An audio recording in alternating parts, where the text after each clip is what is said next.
Chandu RK news కి స్వాగతం. ముందుగా బులెటిన్ లో హెడ్లైన్స్. శ్రీకాళహస్తిలో రథ సప్తమి వేడుకలు. సూర్యప్రభ వాహనంపై ఊరేగిన పరమేశ్వరుడు. హైదరాబాద్ కి చేరుకున్న ఉమెన్ క్రికెటర్ గొంగిడి త్రిష. ముందు ముందు మరిన్ని విజయాలు సాధిస్తానన్న చిచ్చర పిడుగు. అంగరంగ వైభవంగా తిరుమలలో రథ సప్తమి వేడుకలు. తిరుమాడ వీధుల్లో సూర్యప్రభ వాహనంపై ఊరేగిన మలయప్ప స్వామి. శ్రీకాళహస్తీశ్వర ఆలయంలో రథ సప్తమి పర్వదినాన్ని పురస్కరించుకుని సూర్యప్రభ వాహన సేవ వైభవంగా జరిగింది. ఆదిత్యునిపై పరమేశ్వరుడు విహారిస్తూ భక్తులకు కరుణా కటాక్షాలను అనుగ్రహించారు. రథ సప్తమి పర్వదినాన సూర్యప్రభ వాహనంపై స్వామి భక్తులకు దివ్య దర్శనం కలిగించారు. పురవీధులలో సూర్యప్రభ వాహన సేవ వైభవంగా జరిపారు. భక్తులు స్వామిని కన్నులారా వీక్షించి ఆనందభరితులయ్యారు.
అండర్-19 ఉమెన్స్ వరల్డ్ క్రికెట్ లో ఆల్లోను ప్రతిభతో అదరగొట్టిన తెలంగాణ స్టార్ ప్లేయర్ గొంగిడి త్రిష ఇవాళ శంషాబాద్ అంతర్జాతీయ విమానాశ్రయానికి చేరుకుంది.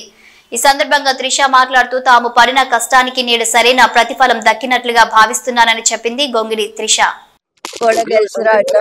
అండ్ అందులో విన్నింగ్ ఫినిష్ చేసి వచ్చాను. సో చాలా హ్యాపీగా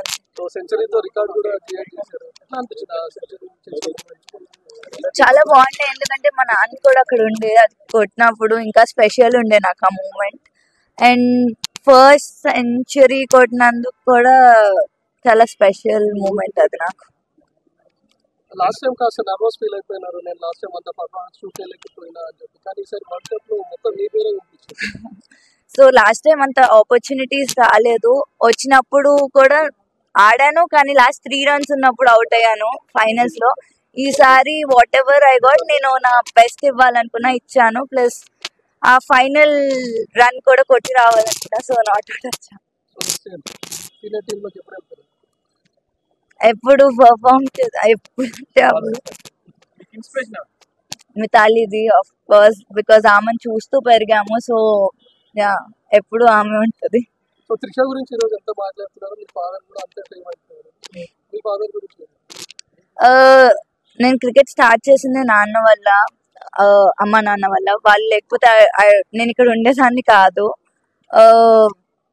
ఆయన చూపించిన డెడికేషన్ కానీ, ఆయన చూపించిన ఏదన్నా ఆయన వల్లే ఇక్కడ ఉన్నాను. సో ఆల్ క్రెడిట్స్ వాళ్ళిద్దరికే వెళ్తాయి. అమ్మ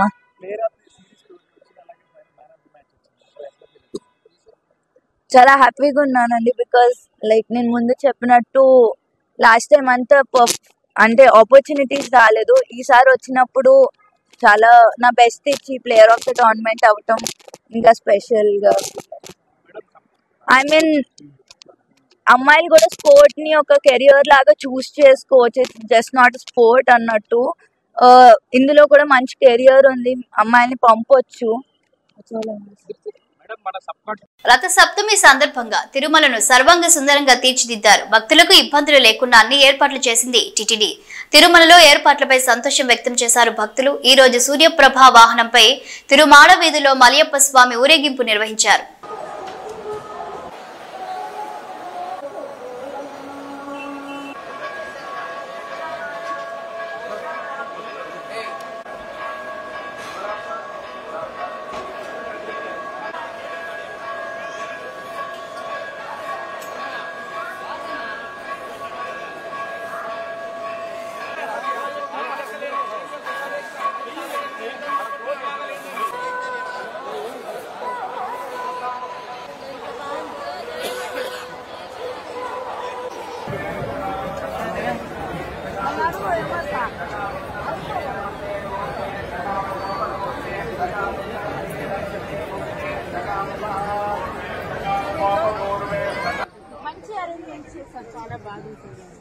చాలా బాగుంది.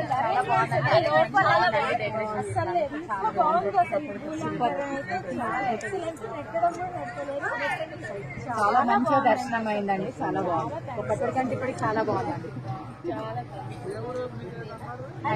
హైదరాబాద్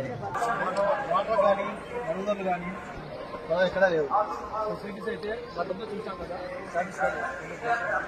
అన్ని ఇంకా ఎక్కువ ఉంది.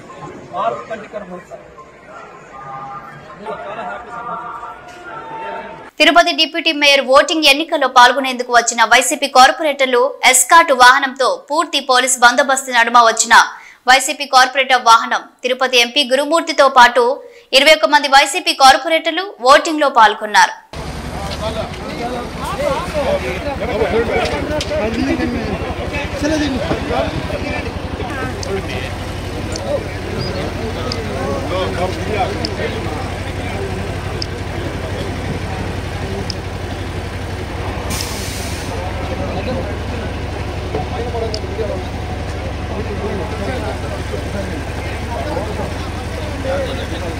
కొంచెం గ్యాప్ ఇవ్వండి, మీడియా వాళ్ళు కొంచెం గ్యాప్ ఇవ్వండి.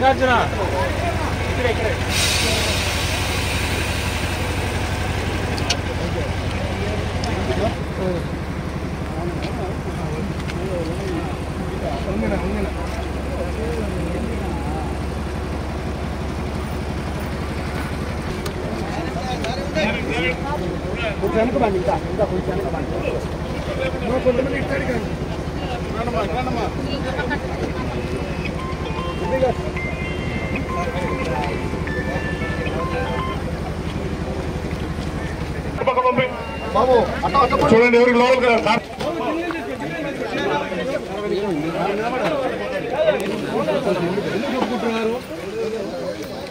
పడద్దండి మీరు.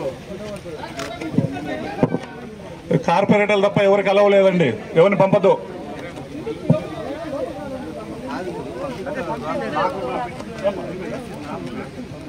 నిలబడతానా ఇంకొక్కరవా ఒక్క స్టెప్ చాలు చాలు చాలు చాలు చాలు ఇంకొద్దు.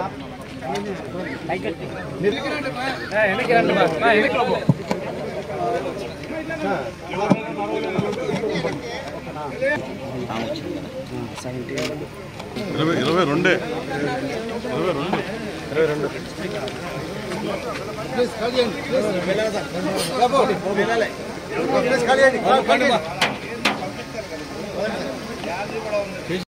ఢిల్లీలో అసెంబ్లీ ఎన్నికల ప్రచారం ముగిసింది. ఆప్, బీజేపీ, కాంగ్రెస్ నేతలు ఉధృతంగా ప్రచారం నిర్వహించారు. ఆరోపణలు ప్రత్యారోపణలతో హోరెత్తించారు. మూడోసారి అధికారంలోకి రావాలని ఆప్ ఎలాగైనా గెలిచి తీరాల్సిందేనని బీజేపీ తీవ్రంగా ప్రయత్నిస్తున్నాయి. ప్రతి చోట 10% అధికంగా ఓట్లు పెరిగేలా చూడాలని ఆప్ కన్వీనర్ కేజ్రీవాల్ ఓటర్లకు విజ్ఞప్తి చేశారు. సీఈసీ రాజీవ్ కుమార్ పక్షపాత ధోరణితో వ్యవహరిస్తున్నారంటూ కేజ్రీవాల్ ఆరోపించారు. మరోవైపు ఢిల్లీలో నిన్న బీజేపీ మొత్తం 22 రోడ్ షోలు నిర్వహించింది. ఢిల్లీ నుంచి ఆప్ ప్రభుత్వాన్ని సాగనంపాలని ప్రధాని మోదీ ఓటర్లకు పిలుపునిచ్చారు. ప్రకాశం జిల్లా శ్రీ లక్ష్మీ చెన్నకేశవ స్వామివారి దేవాలయం రథ సప్తమి సందర్భంగా భద్రతా ఏర్పాట్లను పరిశీలించిన ప్రకాశం జిల్లా SP Shri AR Damodar IPS Markapuram టౌన్లోని శ్రీ లక్ష్మీ చెన్నకేశవ స్వామివారి దేవాలయంలో మంగళవారం ఉదయం జిల్లా ఎస్పీ ప్రత్యేక పూజా కార్యక్రమంలో పాల్గొన్నారు. అనంతరం జరుగుతున్న మహోత్సవంలో భాగంగా రథ సప్తమి సందర్భంగా అక్కడి భద్రతా ఏర్పాట్లను జిల్లా ఎస్పీ స్వయంగా పర్యవేక్షించారు. దేవాలయం, ఆలయ పరిసరాలు, ప్రవేశ మార్గంలో రథ సప్తమి వద్ద భద్రత మరియు బందోబస్తు ఏర్పాట్లను పరిశీలించారు. దేవాలయం, రథం వద్ద భద్రతా ఏర్పాట్లను పోలీసు అధికారులతో మరియు ఆలయ కమిటీ సభ్యులతో సమీక్షించి పలు సూచనలు తెలియజేశారు. దర్శనానికి విచ్చేసే భక్తులకు, ప్రజలకు ఎటువంటి ఇబ్బందులు కలగకుండా ఆలయం వద్ద బందోబస్తు ఏర్పాట్లు చేసుకునే విధంగా చర్యలు తీసుకోవాలని, వాహనాల రాకపోకలకు ఇబ్బందులు తలెత్తకుండా ప్రణాళికబద్ధంగా ట్రాఫిక్ క్రమబద్ధీకరణ చర్యలు చేపట్టాలని, ఎలాంటి అవాంఛనీయ సంఘటనలు చోటు చేసుకోకుండా చర్యలు తీసుకోవాలని అధికారులకు తెలియజేశారు. జిల్లా ఎస్పీ వెంట Markapuram DSP Nagaraju, special branch inspector Raghavendra, Markapuram CI Subbarao, Markapuram town SI Saidubabu, rural SI Ankamarao, SI doctor Rajamohan Rao, traffic SI Aharonu మరియు సిబ్బంది ఉన్నారు. మహబూబాబాద్ జిల్లా కే సముద్రం మండలంలోని తహసీల్దార్ కార్యాలయం సమీపంలోని వాటర్ ట్యాంక్ ఎక్కి 3.5 గంటల పాటు ఎర్రటి ఎండలో రైతులు నిరసన తెలిపారు. పురుగు మందుల డబ్బాలు, పెట్రోల్ బాటిల్స్ తో వాటర్ ట్యాంక్ ఎక్కి నిరసన తెలిపారు. దీంతో తహసీల్దార్ కార్యాలయంలో పరిస్థితి ఉద్రిక్తంగా మారింది. అయితే పోలీసులు సర్ది చెప్పే ప్రయత్నం చేసినా ఫలించలేదు. దీంతో తహసీల్దార్ రైతులందరికీ పట్టాబుక్కులు వచ్చేలా కృషి చేస్తానని హామీ ఇచ్చినా శాంతించని రైతులు చివరికి పై అధికారులతో ఫోన్లో మాట్లాడడంతో తమ నిరసనను తాత్కాలికంగా విరమించారు.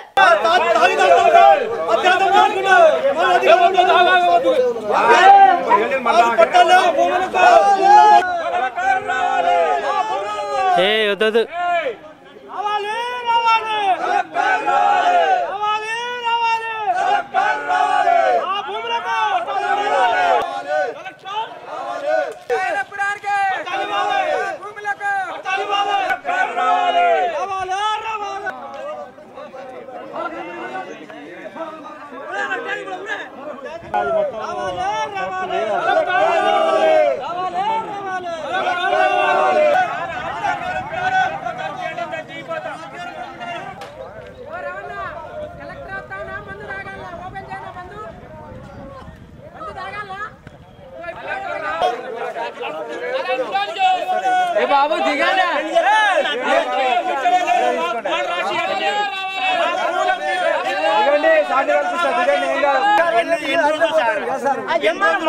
మాట్లాడుతా అన్నాడు సార్. పోతే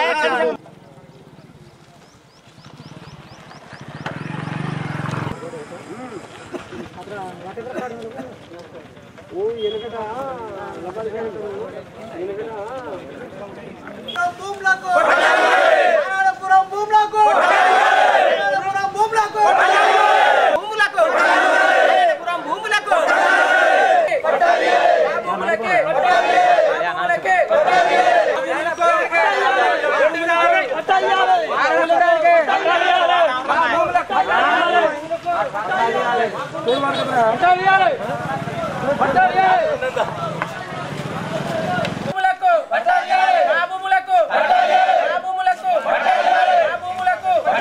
మేము ప్రభుత్వాన్ని కోరేది ఏంటంటే, రెవెన్యూ శాఖ మినిస్టర్ కోరేది ఏంటంటే, ఈ అధికారులకు ఎంజాయ్మెంట్ సర్వే ఉంది, గంటల ఊరికి పాస్బుక్లు ఇవ్వచ్చు. 7 ఏళ్ళుగా తిరగని కార్యాలయం లేదు, తిరగని అధికారి లేదు, తిరగని మంత్రి లేడు. దయచేసి ఈ రెవెన్యూ అధికారులు మా పన్నుల ద్వారా జీతాలు తీసుకున్నాయి. ఒక రైతు 200 రూపాయలు కూలికి పోయి భూమిని నమ్ముకున్న రైతుకు 7 ఏళ్ళుగా ఎన్నిసార్లు పోరాటాలు చేయాలి, ఎన్నిసార్లు తిరగాలి. సెక్రటరేట్ ముట్టడి చేసినాం, CCLA చేసినాం. రాష్ట్రంలో తెలియని మా గ్రామ సమస్య తెలియని అధికారి లేడు, అయినా మాకు న్యాయం జరగట్లేదు. ఈరోజు మేము కేశవంతరం MRO కార్యాలయం ముట్టడించినాం. మా గ్రామ రైతులు అందరూ పురుగుల మందు డబ్బాలతోటి పెట్రోల్ తోటి ట్యాంక్ ఎక్కిరు. కలెక్టర్ గారు వస్తారు, కలెక్టర్ దిగుతూనే వస్తాం, లేకపోతే కింది దేవం మేము సావనైనా సత్తాం, కానీ మాకు పట్టాలు ఇస్తేనే మేము కింద దిగుతాం అని మా రైతులు అందరం డిమాండ్ చేస్తున్నాం ప్రభుత్వానికి. న్యూస్ 21 వైఎస్ఆర్ కడప జిల్లా బద్వేల్ మున్సిపాలిటీ పరిధిలోని మడకలవారిపల్లి పోలం సర్వే నెంబర్ 967లోని 60 సెంట్లు రోడ్డుకు సంబంధించిన స్థలాన్ని ఆక్రమణదారులు ఆక్రమించి నిర్మాణ పనులు చేపడుతున్నారని వెంటనే ప్రభుత్వం చర్యలు తీసుకొని వాటిని తొలగించాలని CPI ML liberation YSR Kadapa జిల్లా నాయకులు సంగంటి చంద్రశేఖర్ డిమాండ్ చేశారు. బద్వేల్ నియోజకవర్గ కమిటీ నాయకులు చంద్రమోహన్ రాజు, జగరయ్యల ఆధ్వర్యంలో మంగళవారం పార్టీ నాయకులతో కలిసి సంబంధిత అక్రమ నిర్మాణాలను వారు పరిశీలించడం జరిగింది. ఈ సందర్భంగా పార్టీ జిల్లా నాయకులు సంగంటి చంద్రశేఖర్ మాట్లాడుతూ బద్వేల్ మున్సిపాలిటీ పరిధిలో ఎటువంటి అక్రమ నిర్మాణ పనులు చేపడితే సహించేది లేదని వారన్నారు. ప్రగల్భాలు పలుకుతున్న రెవెన్యూ అధికారులకు మరియు మున్సిపల్ అధికారులకు 967 సర్వే నెంబర్లో చేపడుతున్న అక్రమ కట్టడాలు కనిపించలేదా అని ఆయన ప్రశ్నించారు. కోర్టుకు పై భాగాన ఉన్న NGO ప్లాట్లకు 967 సర్వే నెంబర్కు మధ్యలో 60 అడుగుల రోడ్డును 12 అడుగులకు కుదించి ఆక్రమణ చేసి సుమారు 60 సెంట్లకు పైగా రాస్తాను ఆక్రమించి సుమారు 11 ప్లాట్లుగా విభజించి పెద్ద ఎత్తున నిర్మాణాలు చేపడుతుంటే రెవెన్యూ అధికారులు చూసి చూడనట్లుగా వ్యవహరిస్తున్నారని ఆయన అధికారులపై మండిపడ్డారు. VRO నుండి మండల స్థాయి అధికారుల వరకు ముడుపులు తీసుకొని ఆక్రమణదారులకు వత్తాసు పలుకుతున్నారని ఆయన ఆరోపించారు. ఈ ఆక్రమణ నిర్మాణ పనులలో మడకలవారిపల్లె VRO కీలక పాత్ర వహించారని, లక్షలాది రూపాయలు ముడుపులు తీసుకొని సహకరించారని ఆయన ఆరోపించారు. మున్సిపల్ అధికారులు వీటికి ఎలా డోర్ నెంబర్లు ఇచ్చారో సమాధానం చెప్పాలని ఆయన డిమాండ్ చేశారు. అత్యంత విలువైన ఈ రోడ్డు ఆక్రమణలో రెవెన్యూ అధికారుల పాత్ర మరియు డోర్ నెంబర్లు ఇవ్వడంలో మున్సిపల్ అధికారుల పాత్రపై జిల్లా ఉన్నత అధికారులు విచారణ చేసి అక్రమంగా నిర్మిస్తున్న కట్టడాలను తొలగించాలని ఆయన డిమాండ్ చేశారు. లేని పక్షంలో ఆందోళన కార్యక్రమాలు చేపడతామని వారు హెచ్చరించారు. ఈ కార్యక్రమంలో జిల్లా నాయకులు చంద్రమోహన్ రాజు, జగరయ్య, నియోజకవర్గ నాయకులు రామరాజు, అనిల్ కే బాబు, సంజీవరాయుడు, జయరామరాజు, మెరుగ చెన్నయ్య, చంద్రపాల్, గాయాల చెన్నయ్య, లూకయ్య, పాండు శాంసన్, ఈశ్వర్, శివరాం తదితరులు పాల్గొన్నారు. బద్వేల్ మున్సిపాలిటీ గోపవరం మండలం మడకవారిపల్లె గ్రామ పొలంలో ఉన్నటువంటి సర్వే నెంబర్ 967లో దాదాపు 60 సెంట్లు రోడ్డు స్థలము 60 సెంట్లు రోడ్డు స్థలము కబ్జా జరిగింది. ఈ రోడ్డు NGO కాలనీకి 967కు మధ్య ఉన్నటువంటి రోడ్డు ఇది. ఇటు కింది వైపున NGO కాలనీ, ఇటు పై వైపున 967 సర్వే నెంబర్ నీటికి కానొస్తుంది. ఈ రోడ్డు 60 లింకులు ఉండాల్సినటువంటి రోడ్డు ఇది. ఇటు యాస వస్తుంది, అంటే వాళ్ళ అవసరాల కోసము రోడ్డు చక్కగా తిప్పి మిగతా మొత్తం రోడ్డు సంబంధించిన స్థలం మొత్తం ఆక్రమించి ఈ రకంగా రూములు కట్టి ఆక్రమితున్నటువంటి రూములకు 7/1/518/2/1 అని చెప్పేసి మొత్తం అందరికీ డోర్ నెంబర్ ఇచ్చారు మున్సిపల్ అధికారులు. ఈరోజు రోడ్లు ఆక్రమిస్తున్నా లేదా ప్రజల అవసరాల కోసం పబ్లిక్ పర్పస్ ఆక్రమిస్తున్నా ఈరోజు గోపాల రెవెన్యూ అధికారులు నిద్రమత్తులో ఊగుతున్నారు. అంటే ఈ దగ్గర ఉన్నటువంటి 60 సెంట్లలో ఉన్నటువంటి ఏదైతే 3 సెంట్లు చొప్పున బేస్మెంటాల రూములు కట్టారో వాటంటికు ఒక్కొక్కరి దగ్గర ₹1,00,000 వరకు డబ్బులు తీసుకున్నారని చెప్పేసి ఈరోజు బయట పెద్ద ఎత్తున ఆరోపణలు వస్తున్నాయి. ఈరోజు గోపవరం మండలం మణకవారపల్లి ఏఆర్ ఉన్నటువంటి మహేశ్వర రెడ్డి గారు ₹14 లక్షల వరకు డబ్బులు వసూలు చేసి ఈ ఆక్రమణలకు సహకరించారని చెప్పేసి బద్వేల్ మున్సిపాలిటీలో మరియు ఈ ఏరియాలో పెద్ద ఎత్తున కోడై కొత్తకొస్తుంది. పబ్లిక్ పర్పస్ స్థలాలు మరియు రాస్తాలు మిగతా ప్రభుత్వ స్థలాల ఆక్రమణ గురించి ఈరోజు భారత communist party CPIML liberation party ఆధ్వర్యంలో రోజుకొక భాగవతాన్ని బయటకు తీసే కార్యక్రమంలో ఈరోజు 967 సర్వే నెంబర్లో జరిగిన అక్రమాలపై మేము పర్యటన చేపట్టడం జరిగింది. మేము పదే రెవెన్యూ అధికారులు కానీ మున్సిపల్ అధికారులు కానీ ప్రభుత్వ స్థలాలను ఆక్రమిస్తే చర్యలు తీసుకుంటామని చెప్పి ప్రగల్భాలు పలుకుతూ ఉన్నారు. మీ నిజాయితీ ఏందో నిరూపిద్దామనే ఉద్దేశంతోనే కమ్యూనిస్ట్ పార్టీ లిబరేషన్ పార్టీ ఈ పర్యటనలు చేపట్టి ప్రతి ఒక్కటి మీ దృష్టికి తీసుకురావడానికి ప్రయత్నం చేస్తూ ఉన్నాం. నిజంగా మీకు గిన చిత్తశుద్ధి ఉంటే, ప్రభుత్వ స్థలాలను కాపాడాలనే ఉద్దేశం ఉంటే మీరు వీటన్నిటికీ ఎటువంటి పత్రాలు లేకుండా రస్తా పోరంబోకులకు మిగతా స్థలాలకు ఏ రకంగా ఇంటి పన్ను ఇచ్చారని చెప్పి మేము అడుగుతా ఉన్నాం. ఈరోజు రెవెన్యూ అధికారి పైన పెద్ద ఎత్తున ఆరోపణలు వస్తూ ఉన్నాయి. 11 ప్లాట్లు ఈ రస్తాను కబ్జా చేసి 11 ప్లాట్లుగా విభజించి అక్రమ నిర్మాణాలకు ఫ్లాట్కు ₹1,00,000 చొప్పున వసూలు చేశారనే ఆరోపణలు వెలువెత్తుతా ఉన్నాయి. వీటికి మీరు సమాధానం చెప్పాలని చెప్పి లిబరేషన్ పార్టీ ఆధ్వర్యాన డిమాండ్ చేస్తూ ఉన్నాం. తక్షణమే మా చంద్రశేఖర్ చెప్పినట్టు వేరే ఉన్నతాధికారితో వీటన్నిటిపైన చర్యలు చేపట్టాలని, ఉన్నతాధికారితో విచారణ చేపట్టాలని, తక్షణమే ఆర్డీఓ గారు చొరవ చూపి వీటన్నిటిపైన విచారణ చేపట్టి చర్యలు తీసుకోవాలని చెప్పి లిబరేషన్ పార్టీ ఆధ్వర్యంలో డిమాండ్ చేస్తా ఉన్నాం. సంచార జాతుల సబ్సిడీ రుణాలకు దరఖాస్తులు చేసుకోవాలని ఆంధ్రప్రదేశ్ సంచార జాతుల అభివృద్ధి మండలి గౌరవ సలహాదారులు రామోద్రి గోవిందరావు అన్నారు. బొబ్బిలి మండలం చిత్రకోట బడ్డవలస గ్రామంలో సంచార జాతుల సభ్యులతో సమావేశాన్ని నిర్వహించారు. ఈ సందర్భంగా ఆయన మాట్లాడుతూ ఆంధ్రప్రదేశ్ లో కూటమి ప్రభుత్వం సంచార జాతులకు బ్యాంకు ద్వారా లింకేజీ రుణాలు మంజూరు కోసం ప్రకటన త్వరలో చేయనుందని, దానికి అనుగుణంగా సంచార జాతుల వారు సిద్ధం కావాలని ఆయన పిలుపునిచ్చారు. పేదవాడికి ఒక న్యాయం చేయాలి, లేదా పేదవాళ్ళ విషయంలో నేను మాట్లాడాలి. అర్హత ఉన్న ప్రతి ఒక్క వ్యక్తికి ప్రభుత్వం ఇచ్చినప్పుడే ఇక్కడ ఆనందంగా ఉండగలరు. ప్రచారం అనేది, పేపర్లు అనేది, టీవీలో చెప్పడం కాదు. నాయకులు ప్రజలకి న్యాయం చేయాలి. అలాంటి నాయకత్వం కోసమే నా వరకు ఉండే, నా మనసులో ఉండే అభిప్రాయాన్ని నేను ఒక సామాన్యుడిగా, ఒక ఓటర్గా తెలియపరుస్తున్నాను ప్రభుత్వానికి. ప్రభుత్వం ఎప్పుడైతే పేదవాడికి న్యాయం చేస్తుందో అప్పుడే ప్రభుత్వం 10 కాలాల పాటు నిలబడుతుంది. ఏ ప్రభుత్వం అయినా కూడా పేదవాడిని అన్యాయం చేస్తే మాత్రం రేపు భవిష్యత్తులో వాళ్ళేంటి అనేది ఆల్రెడీ చూస్తున్నారు.